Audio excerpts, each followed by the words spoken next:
ကကာတိတိုင်းဘာယာနတိပီမှာပြမတ်တက်မေးမင်းပြူပါတယ်။တရားလောင်းပညာရှိဟာလဲကုံတဲ့မျိုးမှာဖြစ်ပြီးအရွယ်ရောက်တဲ့အခါလဲ900ကိုဥဆောင်ပြီးကုံသွဲပါတယ်။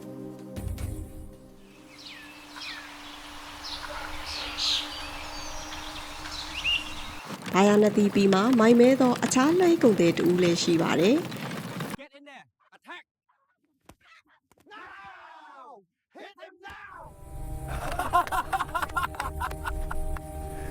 တခါမှပညာရှိလဲကုံတဲ့က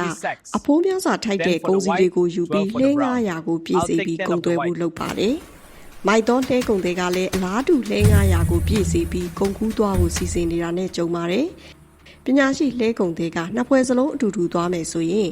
လန်ကီမှာလူတွေအတွက်ထင်းနဲ့ရီနွားတွေအတွက်မြက်စသဖြင့်မလုံလောက်မှာကိုစိုးရိမ်ပါတယ်။မိုက်တော့လဲကုံတဲ့ကိုခေါ်ယူပြီးတစ်ဖွဲ့အရင်ကုံကူးသွားပြီးမှနောက်တစ်ဖွဲ့သွားဖို့တိုင်ပင်ပါတယ်။မိုက်တော်လဲကုံတဲ့ကစဉ်းစားပါတယ်။ငါသည်ရှိမှသွားသည်ရှိသောများကုန်သောအကျိုးတို့ဖြစ်ကုန်၏။မပြတ်သောလမ်းခီးဖြင့်သွားရအံ့။နွားတို့သည်အခြားသောနွားတို့မစားရကုန်သေးသောမြက်ကိုစားရကုန်လက်တံ။သူတစ်ပါးတို့မကူအပ်သေးသောဟင်းရွက်ဦးကိုရလက်တံ။ရေးသည်ကြည်သည်ဖြစ်လက်တံ။အလိုရှိတိုင်းအဖိုးထား၍ကုံစီဥစ္စာကိုရောင်းရလက်တံလိုကြံစီပါတယ်။ဒါကြောင့်မိုက်တော်လဲကုံတဲ့ကအဆွေငါသည်ရှေ့မှသွားအံ့ဟုဆိုပါတယ်။ပညာရှိလဲကုံတဲ့ကတော့နောက်မှသွားမယ်ဆိုရင်အကျိုးပိုများမယ်လို့မြင်ပါတယ်။ရှေ့မှသွားကုန်သောသူတို့သည်လမ်းခီးမညီညွတ်ရာအရက်၌ညီညွတ်အောင်ပြုရကုန်လက်တံ။ရှေ့မှသွားသောနွားတို့သည်ဟောင်းကုန်ကြမ်းကုန်သောမြက်တို့ကိုစားရကုန်၏။ငါတို့ဤနွားတို့သည်တဖန်ပေါက်ကုန်သောချိုသောနုသောမြက်တို့ကိုစားရကုန်လက်တံ။သူတစ်ပါးတို့သည်ခူးယူအပ်သောဟင်းရွက်ပင်မှပေါက်သောဟင်းရွက်နုကိုရလက်တံရေမရှိသောအရက်၌ရှေ့မှသွားကုန်သောကုံတယ်တို့သည်ရေကိုတူး၍ရေကိုဖြစ်စေကုန်လက်တံနောက်မှသွားလင်ထိုရှေ့မှသွားကုန်သောကုံတယ်တို့သည်ထားအပ်ကုန်သောအဖိုးတို့ဖြင့်ဥစ္စာကိုရောင်းရအံ့ဟုစဉ်းစားပါတယ်ပညာရှိလဲကုံတယ်ကမိုက်သောလဲကုံတယ်ကိုအဆွေသည်ရှေ့မှသွားနှင်လောဟုဆိုပါတယ်လဲကုံတဲ့သူသွားတော့ကန္နာယခီယာရေမရှိသောကန္နာယဖြစ်ပါတယ်ဘလူးရှိသောကန္နာယလည်းဖြစ်ပါတယ်ဒါကြောင့်မိုက်တော့လဲကုံတဲ့လေလဲတွေပေါ်မှာကြီးမားတဲ့ရေအိုးကြီးတွေကိုရေအဖြစ်တင်ဆောင်ပြီးယူဇနာ60ခီအတွက်ပြင်ဆင်လာပါတယ်ကုံတဲ့တွေကန္နာယအလေကိုရောက်လာတဲ့အခါမှာ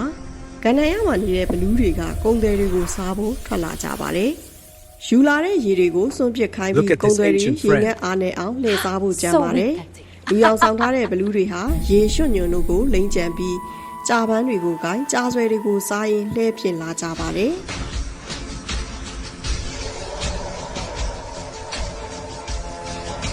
မိုက်တော်လဲကုံတဲ့နဲ့ဘလူးတွေဟာလန်ခီမှာတွေ့ပါတော့တယ်။ဘလူးတွေကအသင်လဲကုံတဲ့တို့ဘယ်ရက်ကလာကြသနည်းလို့မေးပါတယ်။လဲကုံတဲ့တွေကငါတို့သည်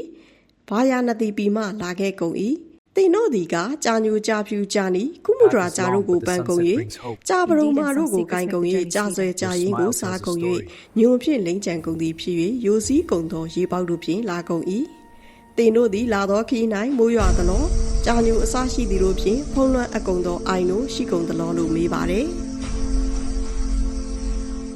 ဘလူးတွေကအဆွေအဖဲကြောင့်ဤစကားကိုဆိုပြီးသည်နီတောအဆက်မှစ၍အလုံးစုံသောတောသည်တဆက်တဲသောရေရှိ၏မိုးသည်မပြတ်ရွာ၏ခြောက်တို့သည်ရေဖြင့်ပြည့်ကုန်၏ရေအိုးတို့ကိုခွဲ၍ရေကိုစွန့်ကချမ်းသာသဖြင့်သွားလေကုန်လောဟုဘလူးတွေကပြောပါတယ် What do you think? We move at dawn. ဘလူးတွေဟာလမ်းခဲပြီးအတန်ကြာခီးဆက်သွားကြပါတယ်လဲကုံတဲ့တို့မမြင်နိုင်တဲ့အရက်ကိုရောက်တဲ့အခါသူတို့ရဲ့ဘလူးမျိုးကိုပြန်သွားကြပါတယ်မိုက်တော်လဲကုံတဲ့လဲဘလူးတွေရဲ့ပြောစကားကိုယုံစားပြီးမစင်းစားမစင်ချင်းပဲဝင်ပေါ့စီရန်ရေတွေကိုစွန့်ပါတယ်ခီးဆက်ထွက်လာတဲ့အခါလမ်းခီးမှာရေအနှဲငယ်မျှကိုတော့မတွေ့ရပဲရှိပါတယ်လူတွေနွားတွေမှာလည်းရေမတောက်ရလို့ပင်မနှွမ်းနေကုန်ပါတယ်အစာမစားရေမတောက်ရလို့ပင်မနှွမ်းနေတဲ့နွားတွေနဲ့ကုံတဲ့တွေဟာရောက်တဲ့အရက်မှာပဲစခန်းချနားကြရပါတယ်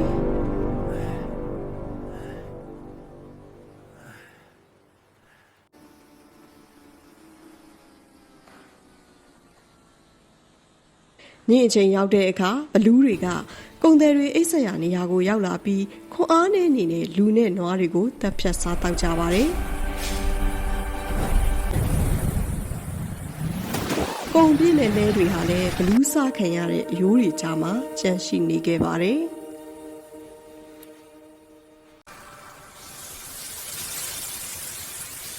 ပညာရှိလဲကုန်တွေဟာတလကျော်ကြာအောင်ဆောင်ပြီးလဲကုန်တွေမိုက်ထွက်ခွာရလမ်းကြောင်းကပဲကုန်ကူးဖို့ထွက်ခွာခဲ့ပါတယ်။ပညာရှိလဲကုန်တွေကလဲသားတွေကိုတင်တို့သည်ငါကိုမပန်မကြားမှု၍တလက်ဖက်မြသောရေကိုမသုံးဆောင်ကြကုန်လေ။ကဏ္ဍရ၌အစိတ်ပင်တို့မြည်သည်ရှိကုန်၏။တင်တို့သည်ရှေး၌မစားဘူးသောအရွက်ကို၎င်းအပွင့်ကို၎င်းအသီးကို၎င်းငါကိုခွင့်မပန်ပဲမစားကုန်လင်းလို့မှာကြားပါတယ်။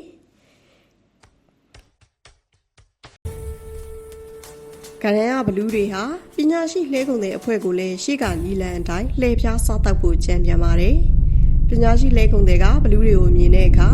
ဤကနာ၌ရေသည်မရှိဤသူသည်ကြောက်လဲမကြောက်မျက်စိလဲနီ၏ဤသူ၏အရေးလဲမထင်မချွတ်လင်ဤသူသည်ဘလူးသာဖြစ်ချိန်နီအလုံးစုံသောရေကိုစွန့်စေ၍ပင်ပန်းစီလဲစားဖို့ကြံသည်ဖြစ်လက်တန်းလို့တွေးစားပါတယ်။ဘလူးတွေကိုတင်တို့သွားကြကုန်ငါတို့ကုံတယ်တို့မြည်သည်ကတပားသောရေကိုမမြင်ခင်ယူခဲ့သောရေကိုမစွန့်ကုန်မြင်သောအရ၌သာထိုရေကိုစွန့်၍လဲတို့ကိုပေါ့အောင်ပြု၍သွားကုန်အံ့ဟုဘုရားလောင်းကဆိုပါတယ်။ဘလူးတွေလည်းအကြံမအောင်မဲ့အတန်ငယ်သွားပြီးမမြင်ရအရက်ကိုရောက်တဲ့အခါမိမိတို့ဘလူးတိုင်းမီကိုပြန်သွားကြပါတယ်။ဘလူးတွေပြန်သွားတဲ့အခါလဲသားအချို့ကဘလူးတွေပြောစကားကိုယုံကြည်ပြီးအရှင်ဤလူတို့သည်ဤအရက်မှစ၍မပြတ်မိုးရွာဤဟုဆိုသည်ရေကိုစွန့်၍ပေါ့သောလှဲတို့ဖြင့်လှင်စွာသွားကြကုန်အံ့လို့ပညာရှိလှဲကုန်တဲ့ကိုပြောကြပါတယ်။ပညာရှိလဲကုန်တွေကတင်တို့သည်ဤကဏ္ဍရ၌အိုင်သည်၎င်းရေကန်သည်၎င်းရှိ၏ဟုတစုံတယောက်သောသူဤစကားကိုကြားဘူးသလားလို့မေးပါတယ်။ဘသူမှမကြားဘူးကြကြောင်းပြောတဲ့အခါရှေ့မှာမိုးရွာသည်ဟုပြောရင်မိုးရိမ်မိုးရောင်များမြင်ကြသလားလို့မေးပါတယ်။ဘသူမှမမြင်ကြရကြောင်းဖြေလင်ဤသူတို့သည်လူမဟုတ်ကုန်ဘလူးတို့သည်ထို့သူတို့သည်ငါတို့ကိုရေကိုစွန့်စေကုန်၏အားနှင့်အောင်ပြုပါစားလို၏လာကုန်သည်ဖြစ်ကုန်လက်တံတလက်ဖက်သောရေကိုလည်းမစွန့်မှု၍လှင်စွာနေကြလောဟုဆိုပြီးလဲတို့ကိုမြင်စေပါတယ်ခီးဆက်တဲ့ကရှေ့ကသွားတဲ့ကုံတယ်တွေရဲ့ဘလူးစားခံရတဲ့နေရာကိုရောက်သွားကြပါတယ်ဝင်းပြေးနဲ့ကုံတင်လဲတွေကိုဘလူးစားခံရတဲ့အယိုးတွေကြားမှာတွေ့ရပါတော့တယ်ပညာရှိလဲကုံတွေကလူနဲ့နွားတွေကိုညစာစားစီပြီးစုဖွဲ့အိတ်စေပါတယ် Fine evening for a rest. Aye, and good drink to our journey.